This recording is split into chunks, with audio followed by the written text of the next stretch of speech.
Hello everyone. फिर से आपका स्वागत है मेघास हिंदी एकेडमी में।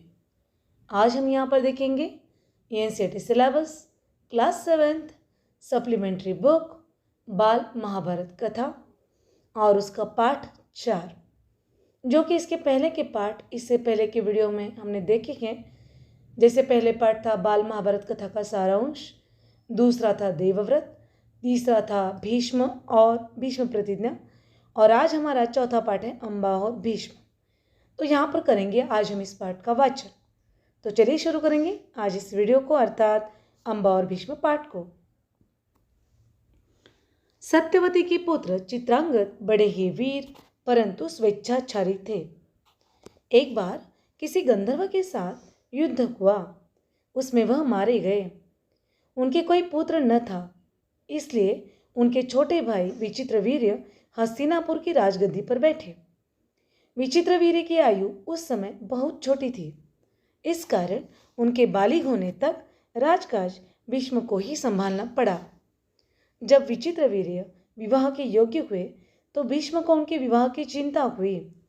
उन्हें खबर लगी कि काशीराज की कन्याओं का स्वयंवर होने वाला है।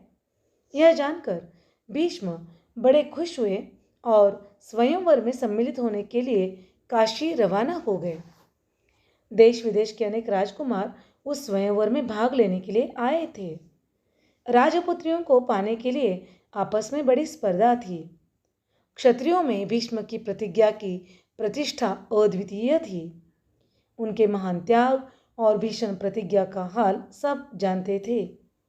इसलिए जब वह स्वयंवर मंडप में प्रविष्ट हुए तो राजकुमारों ने सोचा कि वह सिर्फ स्वयंवर देखने के लिए आए हैं होंगे, परंतु जब स्वयंवर में सम्मिलित होने वालों में भीष्म ने भी अपना नाम लिया तो अन्य कुमारों को निराश होना पड़ा। उनको क्या पता था कि दृढ़व्रती भीष्म अपने लिए नहीं वरन अपने भाई के लिए स्वयंवर में सम्मिलित हुए हैं। सभा में खलबली मच गई। चारों ओर से भीष्म पर फप्तियां कसी जाने लगी।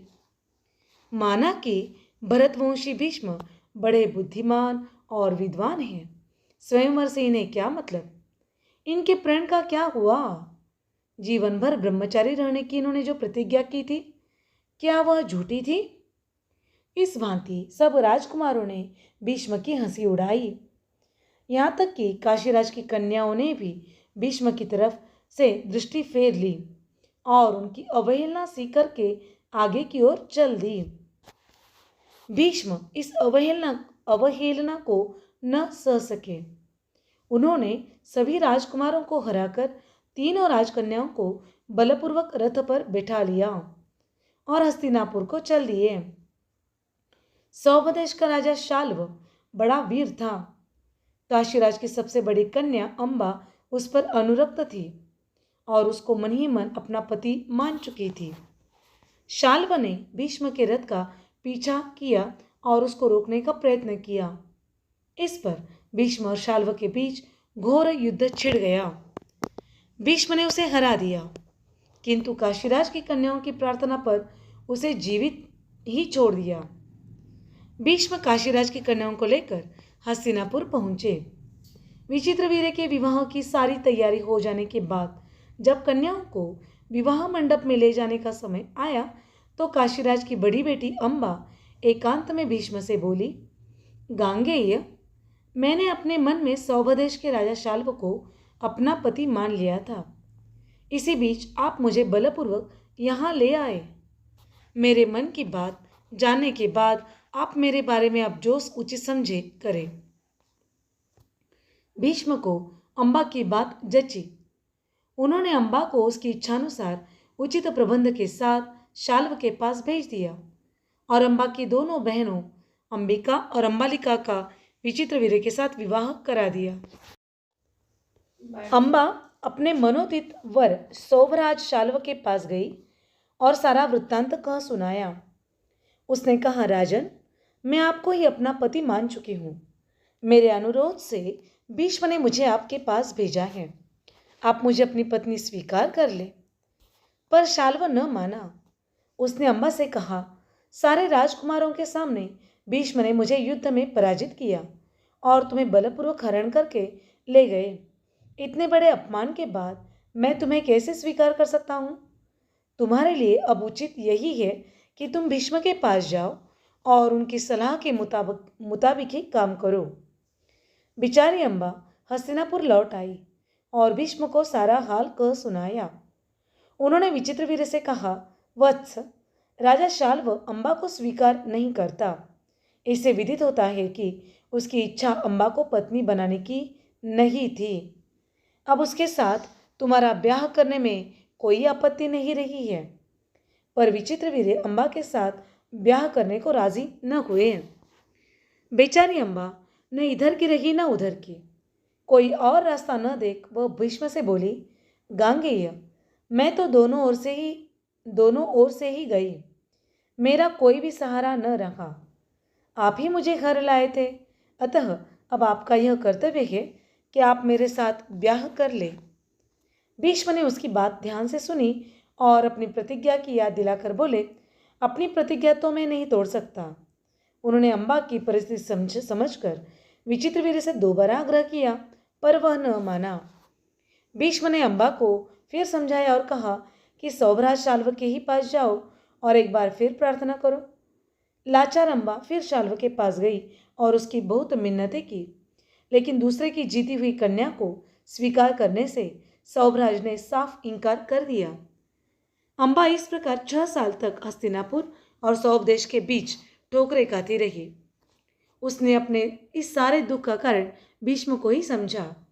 उन पर उससे बहुत क्रोध आया और प्रतिहिंसा की आग उसके मन में जलने लगी। भीष्म से बदला लेने की इच्छा से वह कई राजाओं के पास भी गई और उनको अपना दुखड़ा सुनाया।